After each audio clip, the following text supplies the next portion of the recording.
दोस्तों, मेहरबानों, कदरदानों, क्या हाल है। काफ़ी टाइम से लोग जो हैं वो पूछ रहे थे मेरे से कि लाहौर में कोई ऐसा फ़ुटबॉल एकेडमी है या एमेच्योर क्लब है जिसको हम कह सकें कि ये एक फ़ुटबॉल क्लब है, बेशक एमेच्योर हो लेकिन वहाँ पे हम ट्रायल्स दे सकें और कोई एज सच डिपार्टमेंट ना हो। तो आई गेस सबसे पहले जो मेरे जहन में नाम आता है, मैंने इस पर थोड़ा सा रिसर्च की तो मुझे एक नाम याद आया, वो था बुल्स एफसी। और बुल्स एफसी से अमन शाह निकला है। अमन शाह जो है वो ट्रायल्स उसने दिए हैं लिवरपूल फ़ुटबॉल क्लब में, उधर वो गया है और वो ट्रेनिंग कैंप के लिए भी सिलेक्ट हुआ है, तो वो यहीं से बुल्स एफसी से वो निकल के गया था। दूसरा जो क्लब है लाहौर में वो एसए गार्डन्स है, और एसए गार्डन्स जो है वैसे तो एक हाउसिंग सोसाइटी है लेकिन उनका एक प्रॉपर फुटबॉल क्लब है। It is an amateur football club. और ये जो क्लब है ये पाकिस्तान का जो सबसे ओल्डेस्ट कप है जो कि 1979 से चलता हुआ आ रहा है, 44 साल पुराना ये कप है, नेशनल चैलेंज कप। ये सुनने में आ रहा है कि कुछ आर्टिकल्स में ये लिखा हुआ आ रहा है, द न्यूज़ के आप पढ़ सकते हैं कि उसमें ये जो टीम है ये अपने आप को हो सकता है रजिस्टर करे 10 सितंबर को। तो एसए गार्डन्स एक प्रॉपर फुटबॉल क्लब है, मैं ये कंफर्म करके बता सकता हूँ कि ये नेशनल चैलेंज कप में खेल सकती है 10 सितंबर को अगर ये अपने आप को रजिस्टर करते हैं। और इसी तरह फैसलाबाद में एक क्लब है माशा यूनाइटेड, ये भी एक प्रॉपर फुटबॉल क्लब है और माशा यूनाइटेड जो है वो भी हो सकता है कि अपने आप को रजिस्टर करें नेशनल चैलेंज कप में। इसका राउंड ऑफ 16 स्टार्ट होने वाला है, इसके जो ग्रुप स्टेजेस हैं वो ख़त्म हो चुके हैं। नेशनल चैलेंज कप में 27 टीमें खेलती हैं, मोस्टली डिपार्टमेंट्स खेलते हैं और अब ये रूल आ गया कि सिर्फ डिपार्टमेंट्स खेलेंगे नेशनल चैलेंज कप में। अगर किसी फ़ुटबॉल क्लब ने नेशनल चैलेंज कप में पार्टिसिपेट करना है उसको एज ए डिपार्टमेंट ही अपने आप को रजिस्टर करना होगा, क्योंकि सिर्फ डिपार्टमेंट्स नेशनल चैलेंज कप में खेल सकते हैं। ये हारून मलिक की पॉलिसी है, क्योंकि वो चाहते हैं कि पाकिस्तान प्रीमियर लीग में सिर्फ एमेच्योर जो फुटबॉल क्लब्स हैं या जो पुराने फुटबॉल क्लब्स हैं जो प्रॉपर किस्म के हैं वो खेलें, जो कि ग्रास रूट्स लेवल पे काम करते हैं। एक डिपार्टमेंट कभी ग्रास रूट्स लेवल पे काम नहीं करता, चाहे वो वापडा हो, सुई गैस हो, पाकिस्तान आर्मी हो, पाकिस्तान नेवी हो या HEC हो या PIA हो या रेलवेज़ हो, it does not matter at all. तो ये जो है ये डिपार्टमेंट्स अब NCC में खेलेंगे, यानी कि नेशनल चैलेंज कप जो ओल्डेस्ट पाकिस्तान का कप है। तो 27 टीमें होती हैं, 7 ग्रुप्स होते हैं। 7 ग्रुप्स में होता ये है कि जो टॉप 2 की जो टीमें होती हैं 7 2s are 14, तो वो राउंड ऑफ 16 में जाती हैं। और जो तीसरे नंबर पे पॉइंट्स टेबल में अगर आप देखें, हर ग्रुप का पॉइंट्स टेबल अगर आप देखो तो वो जो जितनी भी टीमें थर्ड नंबर पे होती हैं उसमें जो बेस्ट 2 होती हैं वो फिर इन 14 टीमों को ज्वाइन करके राउंड ऑफ 16 बनाती हैं। फिर क्वार्टर फाइनल होता है, सेमीफाइनल होता है और फाइनल होता है। तो ये इसका फॉर्मेट है नेशनल चैलेंज कप का। तो I will support SA gardens and माशा यूनाइटेड जब भी ये स्टार्ट होगा। ये वैसे स्टार्ट होने वाला है, आपको बताता चलूँ 21 अक्टूबर यानी कि वर्ल्ड कप क्वालिफायर्स के बाद जो राउंड 1 है, और 6 नवंबर को इसका फ़ाइनल जो है वो हो जाएगा। तो ये इसका फॉर्मेट है, ये इसकी डेट्स हैं। अभी तक ये नहीं पता कि ये जो फाइनल राउंड है, ये जो नॉकआउट्स का जो राउंड है ये किस जगह होगा, क्योंकि लास्ट टाइम हमें याद है भावलपुर में भी हुआ था, पेशावर में भी हुआ था, लाहौर में भी हुआ था। इसके ग्रुप स्टेजेस इन सिटीज़ में जो हैं वो हुए थे। तो देखते हैं कि क्या होता है। लेकिन अगर आप एक फ़ुटबॉलर बनना चाहते हो तो आई वुड रिकमेंड कि लाहौर में ऐसे गार्डन्स जो है उसके पास आपको जाना चाहिए। और अगर आप फैसलाबाद में हो तो माशा यूनाइटेड में ट्रायल्स देने की कोशिश करो। हो सकता है 2-3 महीने बाद तुम जो हो खेल रहे हो नेशनल चैलेंज कप में, क्योंकि अगर तुम यहाँ पे परफॉर्म करते हो, क्योंकि प्रीमियर लीग तो है नहीं पाकिस्तान की, तो तुम अगर यहाँ परफॉर्म करते हो इस कप कंपटीशन में जो सबसे पुराना कप कंपटीशन है पाकिस्तान का, तो तुम्हें हो सकता है प्रिंट मीडिया में या ट्विटर पे नोटिस किया जाए, क्योंकि ब्रॉडकास्टिंग का तो यहाँ कोई चक्कर नहीं है। Football is not broadcasted at all in Pakistan. किसी को कोई शौक नहीं पड़ी हुई, किसी को कोई चुल नहीं पड़ी हुई, क्योंकि कोई घटिया डिपार्टमेंट्स को नहीं देखना चाहता, कोई पाकिस्तान आर्मी को नहीं देखना चाहता फुटबॉल जो उनकी टीम है, कोई नहीं देखना चाहता कि वापडा कैसे खेलती है, कोई नहीं देखना चाहता KRL कैसे खेलती है। Nobody gives a shit about SNGPL। और SNGPL ने सादुल्ला को 9 महीने से, आपको ये मैं बात बताता चलूँ कि जो लोग कहते हैं ना कि डिपार्टमेंट्स बहुत अच्छी चीज़ होती है, 9 महीने से सैलरी नहीं दी है आपके सादुल्ला को, जो पाकिस्तान के लिए 42 मैचेस खेल चुका है। तो इस डिपार्टमेंट ने, इस घटिया डिपार्टमेंट ने 9 महीने से कोई सैलरी नहीं दी हुई आपकी एक स्टार फुटबॉलर को, जिसकी आपको इज्जत करनी चाहिए थी और जिसको आपको पैसे देने चाहिए थे। लेकिन बेशर्मों की तरह अभी भी कुछ लोग कहते हैं कि नहीं, डिपार्टमेंट ही फ्यूचर है पाकिस्तान फुटबॉल का। This is how you can enter into the football circuit and you can get recognised. तो मैं ये रिकमेंड करूँगा कि ऐसे गार्डन्स जो कि एक प्रॉपर फुटबॉल क्लब है, बेशक एमेच्योर है, और माशा यूनाइटेड इधर आपको जाना चाहिए। अब मैं आता हूँ जी दुरंत कप पे। दुरंत कप की आज हम बात करेंगे और उसमें ऑब्वियसली ईस्ट बंगाल का मैच हुआ और मोहन बगान का मैच हुआ। जिन लोगों को नहीं पता कि दुरंत कप कैसे वर्क करता है, 1888 से, जैसे नेशनल चैलेंज कप है 1979 से चल रहा है, 1888 से एशिया का सबसे ओल्डेस्ट कप है दुरंत कप, वो चल रहा है। उसके 6 ग्रुप्स होते हैं और उसमें आपने 3 मैचेस खेलने होते हैं। इसमें होम और अवे का चक्कर नहीं है, जैसे पाकिस्तान में ग्रुप स्टेज पे होम और अवे खेला जाता है जो नेशनल चैलेंज कप है। दुरंत कप में होम और अवे वाला कोई चक्कर नहीं है, 3 मैचेस खेलने होंगे और फिर आप जाते हो सीधा क्वार्टर फाइनल्स में। और क्वार्टर फाइनल्स में जो टीमें हैं, वो जो टॉप 2 की जो टीम होती है, क्योंकि 6 ग्रुप्स हैं, तो जो टॉप की टीम है सबसे टॉप पे, वो जो है वो टॉप 6 टीम्स में जाती है और क्वार्टर फाइनल में 2 टीमें और ज्वाइन करती हैं। जो सेकंड प्लेस पे जो 2 बेस्ट टीमें होती हैं, सेकंड प्लेस पे वो पॉइंट्स टेबल एक बनता है सारे ग्रुप्स का कि कौन सी 2 बेस्ट टीमें जो सेकंड प्लेस पे फिनिश की हैं, तो वो फिर क्वार्टर फाइनल में जाती हैं, फिर सेमीफाइनल होता है, फाइनल होता है, and that's how the Durand cup works. और बहुत पुराना ये कप है एंड इसके अंदर इंटरेस्टिंगली बांग्लादेश जो आर्मी है उसकी जो एक उसका जो डिपार्टमेंट है वो खेल रहा है, एंड साथ ही ये जो नेपाल की जो एक आर्मी का फुटबॉल क्लब है, वो जो आई डोंट नो कि ये फुटबॉल क्लब है, डिपार्टमेंट है नेपाल का, आई एम नॉट श्योर, लेकिन ये भी खेल रहा है दुरंत कप के अंदर। तो इंटरनेशनल टीम्स भी इसमें आके खेलती हैं, नेपाल की और बांग्लादेश की आके, वो जो क्लब्स होते हैं वो आके खेलते हैं या जो डिपार्टमेंट्स होते हैं उनको भेजा जाता है। तो ये जो है इस तरह से दुरंत कप काम करता है। और अभी रिसेंटली मैच जैसे कि मैंने बताया मोहन बगान का था और ईस्ट बंगाल का था, और ईस्ट बंगाल ने 1-0 से शिकस्त दी। नंदा कुमार ने जो है वो गोल मारा और हम सब जानते हैं कि इंडिया के लिए भी नंदा कुमार जो हैं वो खेल चुके हैं, और नंदा कुमार ने बिल्कुल वैसे ही गोल मारा जैसे बकायो साका ने आर्सेनल के लिए गोल किया था। वही लेफ़्ट फुट स्ट्राइक थी और ऑलमोस्ट सेम वही डिस्टेंस था, तो it was a good game. Jason Cummings ने भी डेब्यू किया, आई थिंक डेब्यू था उसका मोहन बगान के लिए। तो ये जो है एक बहुत प्रेस्टिजियस कप है जो कि जिसको इंडिया में माना जाता है, और आई थिंक मोहन बगान जो है वो क्वालिफाई कर जाएगी और ईस्ट बंगाल भी क्वालिफाई कर जाएगी, क्योंकि दोनों सेम ग्रुप्स में। तो आई थिंक टॉप 2 में जो क्वालिफाई करेगा वो उसका पॉइंट्स टेबल बनाया जाएगा ऑब्वियसली, और जो टॉप पे क्वालिफाई करेगा वो तो डायरेक्टली क्वार्टर फाइनल में जाएगा।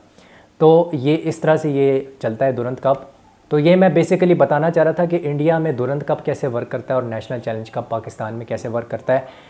ऑब्वियसली डिपार्टमेंट्स की वजह से ज़मीन आसमान का फ़र्क है, और मैं इसीलिए डिपार्टमेंट्स के सख्त ख़िलाफ़ हूँ, और मेरा जो मेन प्रिंसिपल स्टांस है वो इनके ख़िलाफ़ ही मुहिम चलाना है। मेरा काम ही ये है कि डिपार्टमेंट्स के ख़िलाफ़ बातें करते रहना, चाहे वो PIA हो, चाहे वो वापडा हो, SNGPL हो, कोई भी डिपार्टमेंट हो, उसको पाकिस्तान प्रीमियर लीग में नहीं खेलना चाहिए, क्योंकि वो पाकिस्तान फ़ुटबॉल का कैंसर है। क्यों? क्योंकि यही 8 डिपार्टमेंट्स पाकिस्तान प्रीमियर लीग के 8 वोट्स, जो कि 26 इलेक्टोरल का कॉलेज होता है, 26 मेंबर्स होते हैं PFF में, जो इलेक्टोरल कॉलेज होता है, और जो असेंबली होती है PFF की, वो सेलेक्ट करती है और वोट करती है और बादशाह बनाती है, प्रेसिडेंट बनाती है पाकिस्तान फ़ुटबॉल फेडरेशन का। ये किंग मेकर हैं। ये जो 8 डिपार्टमेंट्स हैं ये हमेशा फैसल साले हयात को वोट करते हैं। इनके पास क्यों वोटिंग राइट है? कभी आपने पूछा है अपने सिस्टम से? आपके फुटबॉल क्लब्स के पास क्यों वोटिंग राइट नहीं है? आपके डिपार्टमेंट्स के पास क्यों वोटिंग राइट है? कभी आपने अपने सिस्टम से पूछा है? और क्यों बार बार ये लोग, ये जो 8 डिपार्टमेंट्स हैं, फैसल साले हयात, अशफाक ग्रुप और ज़ाहिर शाह को वापस ले आते हैं? क्योंकि पाकिस्तान की जो फुटबॉल फेडरेशन है उसकी अपनी एक किताब है कॉन्स्टिट्यूशन की, उसमें ये लिखा हुआ है कि 8 डिपार्टमेंट्स के पास वोटिंग राइट होगा और ये एलीट्स वापस आते रहेंगे और पावर सिर्फ एलीट्स के हाथों में रहनी चाहिए। तो ये मसला है आपके मुल्क में, ये मसला है आपके साथ, आपकी फ़ुटबॉल के अंदर कैंसर है और वो है डिपार्टमेंट्स। अब मैं आता हूँ थोड़ा सा आगे, ये मैंने समझाने की कोशिश की कि दुरंत कप कैसे वर्क करता है और कैसे NCC वर्क करता है। अब हम आते हैं जी मेसी और रोनाल्डो की तरफ, लेकिन उससे पहले मैं बताता चलूँ कि आज मोहन बगान का, क्योंकि मेरा एक सॉफ्ट कॉर्नर है मोहन बगान के लिए, उनका मचिंद्रा FC के साथ मैच था, but as I am recording मुझे नहीं पता कि उस मैच का क्या हुआ है, क्या रिज़ल्ट आया, तो अभी वो मैच नहीं हुआ, बट लेट्स सी कि क्या होता है। रोनाल्डो ने 2 गोल्स किए और एक 98 मिनट पे मैच विनिंग गोल था। अरब कप का ये फाइनल था और अरब जो चैंपियंस कप है उसका फाइनल में रोनाल्डो ने 2 क्रूशल गोल्स मारे और वो ऐसे खेल रहा था जैसे वो अपनी प्राइम पे खेल रहा हो। 38 ईयर्स का लोंडा। और जो दूसरा गोल था वो तो एक फ्लाइंग सुपरमैन की तरह उसने हेडर किया, बहुत ही मज़े का गोल था। पहला वाला तो चलो मैं मानता हूँ टैप इन था, बट दूसरा गोल बहुत ही अच्छा था, इवन दो वो डिफ्लेक्ट होके आया था और वापस रिबाउंड होके आया था। तो उस सिचुएशन में जब आपकी जो टीम है वो 1 मैन डाउन चली गई है, 78 मिनट पे और फिर आप गोल मारते हो 10 मैन के साथ, तो वहाँ से जीतना एक बहुत ही ड्रामेटिक जीत थी। और साडियो माने के लिए भी मुझे बहुत खुशी हुई कि वो भी पहली ट्रॉफी सऊदी अरेबिया में जीत गए। अब मैं आता हूँ जी मेसी पे, और मेसी भाई साहब 3rd all time goal scorer वो बन चुका है, 8 गोल्स लोंडा मार चुका है और अभी उसका करियर सिर्फ स्टार्ट हुआ है इंटर मियामी में। 3rd all time joint top scorer बन गए और 29 गोल्स जो हैं वो हैं हिगवाइन के इंटर मियामी के लिए, और 8 गोल्स जो हैं वो भाई साहब हमारे जो हैं मेसी उसका है। तो आपको पता ही है कि इस सीज़न मेसी जो है वो गांड मार देगा हिगवाइन के रिकॉर्ड की, बिकॉज़ हिगवाइन ने 2014 में क्या किया था वो आप सबको पता है वर्ल्ड कप में। तो उसका बदला लेगा मेरा जो जीनियस लियोनेल मेसी है, और हम सब का चहीता जो है वो लेगा। एंड 35 गोल तो शॉट मार रहा है लियोनेल मेसी, ये तुम स्टैम्प पेपर पे लिखवा लो। तो ये जो है बहुत ही जो हमारे 2 लेजेंड्स हैं गेम के, Ronaldo and Messi, they are playing like they are at an absolute peak right now of their powers. और बहुत ही मज़ा आ रहा है दोनों को देख के, और सवाल आता है जहन में कि क्या इन दोनों को इतनी जल्दी यूरोप छोड़ के चले जाना चाहिए था। याद आती है यूरोप में दोनों की, बट ये है कि अब आप इनका जो गेम है वो आप सऊदी अरेबिया में और अमेरिका में एंजॉय कर सकते हो। फाइनली मैं आता हूँ ऑब्वियसली लिवरपूल और चेल्सी पे। और लिवरपूल और चेल्सी में तुम्हें मैं ये कहना चाहता हूँ कि तुम हेडफोन्स लगा लो, क्योंकि अब समर आने वाला है और वो FSG की गांड मारने वाला है। हेलो, मैं हूँ समर आनंद, शायान उबैद अलेक्जेंडर की ऑल्टर ईगो। और आज ऑब्वियसली हमेशा की तरह मैं आता हूँ जब लिवरपूल के बारे में बात करनी होती है तो भोसड़ी वाले चाचा यानी कि जॉन W हेनरी और उनका टुंडे के कबाब के मुंह वाला स्पोर्टिंग डायरेक्टर जो कि भाड़े पे आया है 3 महीने के, यॉर्क स्मार्ट के, इन दोनों ने तहिया कर लिया है, इन दोनों ने लिखवा लिया है कि हमने लिवरपूल की बर्बादी का सबब बनना है, हमने तबाह और बर्बाद करना है लिवरपूल को, हमने लिवरपूल को कहीं का नहीं छोड़ना, हमने लिवरपूल के फुटबॉल फैंस को कहीं का नहीं छोड़ना, और हमने उनकी मारनी है। क्या मारनी है तुम अच्छी तरह समझ गए हो। तो काइसीडो भी हाथ से निकल गया है दोस्तों, मिकी वैन डे वैन के पीछे हम जा रहे थे, वो भी स्पर्स जा चुका है। वो एक वाहिद सेंटर बैक था ढंग का जो कि हम साइन कर सकते थे, और वो भी चला गया टॉटनहम हॉटस्पर जिसके साथ हम लिंक्ड थे, वो भी जा चुका है। लाविया ने लिवरपूल को ऑब्वियसली रिजेक्ट कर दिया, ऑब्वियसली क्योंकि उसको पैसे चाहिए थे, वेजेस चाहिए थे उसको, और वेजेस एक फुटबॉल प्लेयर के लिए बहुत ज़्यादा मैटर करते हैं। और मज़े की खबर ये है कि अब लिवरपूल जो है वो फिर से अपना मुंह काला करवाने के लिए वेलवर्डे के पीछे जा रही है और चुआमेनी के पीछे जा रही है, जो 1000 बार लिवरपूल को रिजेक्ट कर चुका है और कह रहा है कि मेरी जान छोड़ दो, मैं तुम्हारे गरीब क्लब के लिए नहीं खेलना चाहता, वो नहीं खेलना चाहता। लेकिन इनके चुतियापे ख़त्म ही नहीं हो रहे, ना FSG के जॉन W हेनरी चाचा के और ना ही ये टुंडे के कबाब के मुंह वाले यॉर्क स्मार्ट के। तो बात इतनी सी है कि अब हमारे हाथ में सिर्फ एक बंदा रह गया है और वो है इब्राहिम संगारे, जो कि DM है और PSV एंडहोवन में खेलता है। ठीक ठाक प्लेयर है वो, लेकिन ये लोग अभी भी तुले हैं कि वो भी किसी तरह हाथ से निकल जाए, क्योंकि they are not willing to pay 35 million Euros. तो गरीबी दिखाई जा रही है, मुफलिसी दिखाई जा रही है, लेकिन 110 मिलियन बिड PR स्टंट करते वक्त इनको कुछ याद नहीं रहता है। तब इनके पास पैसा ही पैसा होता है, रोकड़ा ही रोकड़ा होता है, क्योंकि PR स्टंट करना होता है।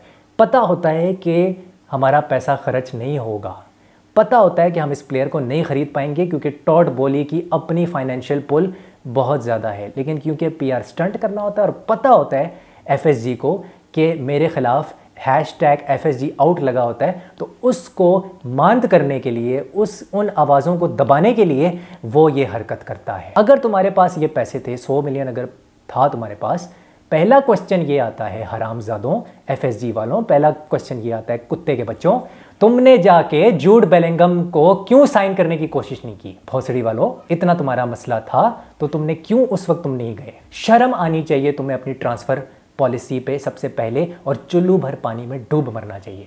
मुझे कोई किसी किस्म की उम्मीद नहीं है इन लोड़ू लसन ओनर्स से और इस भाड़े के टुंडे के कबाब के मुंह वाले यॉर्क स्मार्ट के से, जो कि सुअर का दूसरा जन्म लगता है, बल्कि तीसरा जन्म लगता है मुझे। शायद इसकी एवोल्यूशन भी सुअर से हुई है, तभी इसका मुंह भी ऐसा है और इसकी हरकतें भी ऐसी हैं। अगर तुम इस सुअर को लेके आ गए थे तो फिर तुमने जो लिवरपूल के जो फैंस हैं उनका मुंह क्यों तुमने कीचड़ में जाके दिया है? आज की तारीख में कोई लिवरपूल फैन अपना मुंह दिखाने के लायक नहीं है, क्योंकि काइसिडो और लाविया दोनों मुंह पे कलक मल के चले गए हैं। अब तुम जाओगे फेडे वल्वर्डे के पास और चुआमेनी के पास और उधर भी मुंह काला करा के आओगे, क्योंकि पैसे तो तुम्हारे पास है नहीं, सिर्फ बैंक स्टेटमेंट दिखाने लगे हो तुम। वो जैसे जहेज़ दिखाया जाता है ना, फेक जहेज़ दिखाया जाता है, या कनाडा में अप्लाई करने से पहले फेक बैंक स्टेटमेंट दिखाई जाती है कि भाई ये मेरी बैंक स्टेटमेंट है, तनख्वाह जो थी ना, मेरी सैलरी जो थी वो कंटिन्यूस आ रही थी 13-14 महीने, मेरा ऑफिस वाले मुझे दे रहे थे, हालांकि नहीं आ रही होती। तुम भी जाके वही हरकतें कर रहे हो। तो बात इतनी सी है कि मेरा स्टांस बदला नहीं है, समर का स्टांस ना बदलेगा और ना बदलने वाला है। FSG चूतिया है, FSG जब तक इस क्लब को सेल नहीं करेगी हमारा कोई फ्यूचर नहीं है। और ये बहुत जल्द होने वाला है, स्टाम्प पेपर पे लिखवा लो, ये बहुत जल्द होने वाला है कि क्लब को सैक किया जाएगा, because FSG will not back him और वो उसकी डिमांड्स को किसी सूरत नहीं सुनने वाली। तो दोस्तों ये थी समर की भड़ास। अगर आपको वीडियो पसंद आई है तो लाइक करें, शेयर करें और सब्सक्राइब करें। और मैं आपसे मिलता हूँ अगली वीडियो में। होपफुली आपको मेरी ऑल्टर ईगो पसंद आई होगी। हस्ता ला विस्ता।